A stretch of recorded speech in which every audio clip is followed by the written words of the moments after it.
Integrity. What is the difference between data security, privacy, and integrity? Term, definition. Key focus. Example, data security, protecting data from unauthorized access, theft, or attacks, preventing breaches or leaks, using encryption, firewalls, and passwords to protect stored data. Data privacy. Ensuring data is collected, stored, and shared in a way that respects the user's rights. Controlling who can access and use personal data. Asking for user consent before collecting or sharing personal information. Data integrity. Ensuring data is accurate, complete, and unaltered during storage or transfer. Maintaining correctness and reliability. Using checksums or validation rules to detect accidental or unauthorized changes. Security keeping data safe from threats, for example, hackers. Privacy making sure data is used fairly and with consent. Integrity making sure data stays accurate and unchanged. Protection techniques. User accounts. User accounts are designed to control access to computer systems. They help protect data and system resources by ensuring only authorized individuals can log in and perform specific tasks. Passwords. Passwords are a digital lock to prevent unauthorized access to an account. They are often stored as an encrypted ciphered text entry in a database, ensuring that even with unauthorized access to a database, a hacker would not be able to gain access to the individual passwords of users. Authentication. Authentication is the process of ensuring that a system is secure by asking the user to complete tasks to prove they are an authorized user of the system. Authentication is done because bots can submit data in online forms. Authentication can be done in several ways, including digital signatures, biometrics, digital signatures.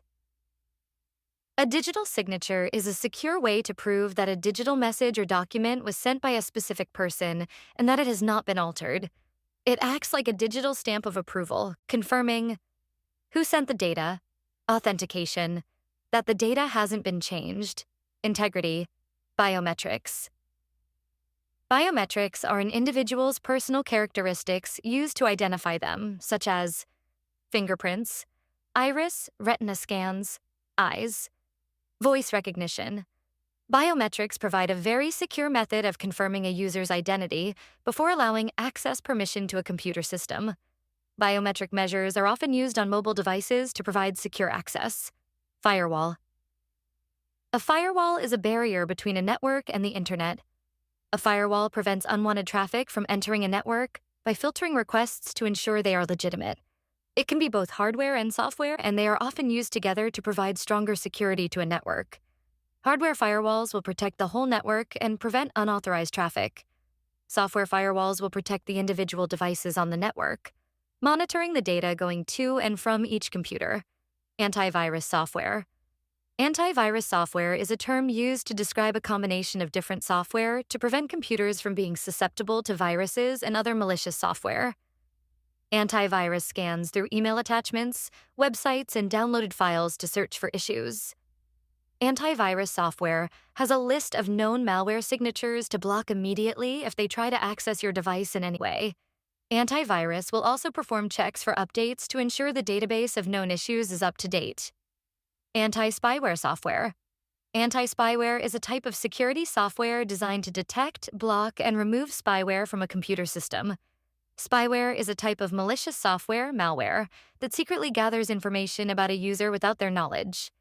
It can record keystrokes, for example, passwords, credit card numbers, monitor browsing habits, access files and send them to a third party, encryption. Encryption is the process of converting data into a secret code so that only authorized users can read it. It protects sensitive information, like passwords, personal data, or messages, from unauthorized access, especially when data is stored or sent over a network. Type, description, symmetric. The same key is used to encrypt and decrypt. Fast, but key must be shared securely. Asymmetric. Uses a public key for encryption and a private key for decryption. More secure for sending data. Network internet risks. What are common network internet risks? Hackers. A hacker is someone who gains unauthorized access to computer systems or networks. Hackers often exploit security weaknesses to steal sensitive data, gain control of systems, cause damage or disruption. Hackers are considered cybercriminals when their actions are illegal or harmful. How do hackers gain access? Hackers look for opportunities or vulnerabilities in systems, such as unpatched software. Missing security updates can leave systems exposed. Out-of-date anti-malware. Older protection can fail to detect new threats. Weak passwords. Simple or reused passwords are easy to guess or crack. Effects of a hacker attack. When a hacker successfully gains access, it can lead to effect, impact, data breaches. Personal or company information is leaked or stolen. Malware installation. Hackers may install viruses or spyware to cause further harm. Data loss. Important files may be deleted or corrupted. Identity theft. Stolen personal data can be used to impersonate individuals. Financial loss. Hackers may access bank accounts or demand ransom payments.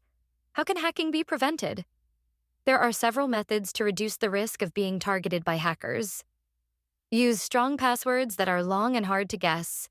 Enable two-factor authentication for extra login security. Install and regularly update anti-malware software. Use firewalls to block unauthorized access to the network. Keep all software up to date with security patches. Phishing. Phishing is a form of social engineering. It involves sending fraudulent, legitimate-looking emails to a large number of email addresses, claiming to be from a reputable company or trusted source to try and gain access to your details. Phishing often tries to coax the user to click on a login button to enter their details. What are the effects of phishing? The creator of the email can gain unauthorized access to personal data, such as login information, bank accounts, and more. Phishing can lead to identity theft or fraudulent activity on credit cards and bank accounts. How can phishing be prevented? Phishing can be prevented by anti-spam filters to avoid fraudulent emails arriving in a user's inbox, training staff to recognize fraudulent emails and to avoid opening attachments from unrecognized senders, user access levels to prevent staff from being able to open files, types such as executable, .exe files, and batch, .bat files. Farming. Farming is typing a website address into a browser and it is redirected to a fake website to trick a user into typing in sensitive information such as passwords. An attacker attempts to alter DNS settings or change a user's browser settings to redirect users to the fraudulent website. What are the effects of farming?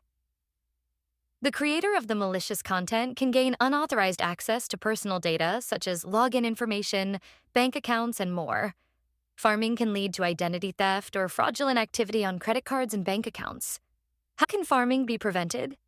Farming can be prevented by keeping anti-malware software up to date, checking URLs regularly, make sure the padlock icon is visible. Malware, malicious software, is the term used for any software that has been created with malicious intent aimed to cause harm to a computer system. Examples of issues caused by malware include files being deleted, corrupted, or encrypted, internet connection becoming slow or unusable, computer crashing or shutting down. Malware can exist in many forms, each designed to perform its role in different ways. Malware, what it does. Computer virus, a program which can replicate itself on a user's computer. It contains code that will cause unwanted and unexpected events to occur. Examples of issues a user may experience are corrupt files, delete data, prevent applications from running correctly. Trojan, sometimes also called a Trojan horse. Trojans disguise themselves as legitimate software, but contain malicious code in the background. Spyware, software which will allow a person to spy on the user's activities on their devices. This form of software will be embedded into other software, such as games or programs that have been downloaded from illegitimate sources. Spyware can record your screen, log your keystrokes to gain access to passwords, and more. How can malware be prevented? To protect against the threat of malware, ensure code is written correctly. Keep anti-malware software up to date. Install a firewall. Educate users. Data security techniques. Access rights. Access rights control what users can see or do on a network. They ensure that users can access the files and resources they need for their role and can't access information they shouldn't. Access rights are assigned based on a user's role, responsibilities, or security clearance. Access right. What it means: full access. The user can open, create, edit, and delete files or folders. Read-only access. The user can open and view files but cannot edit or delete them. No access. The user cannot see or interact with the file or folder at all. Example: access rights on a school network, user group, access rights, administrators, unrestricted access. Can access and control all files, folders, and settings. Teaching staff, partially restricted access. Can access student data but not other staff files.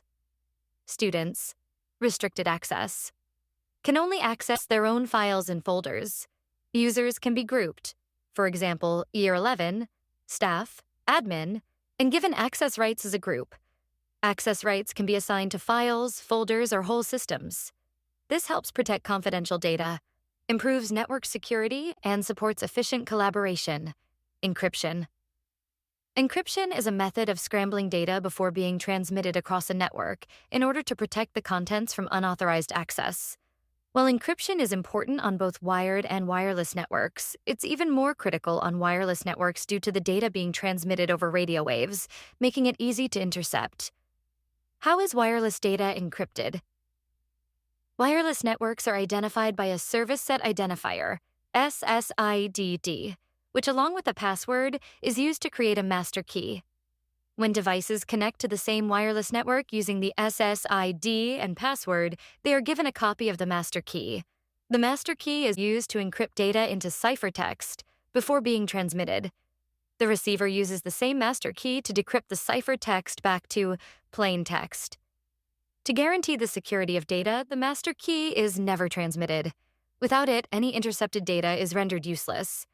Wireless networks use dedicated protocols like WPA2 specifically designed for Wi-Fi security.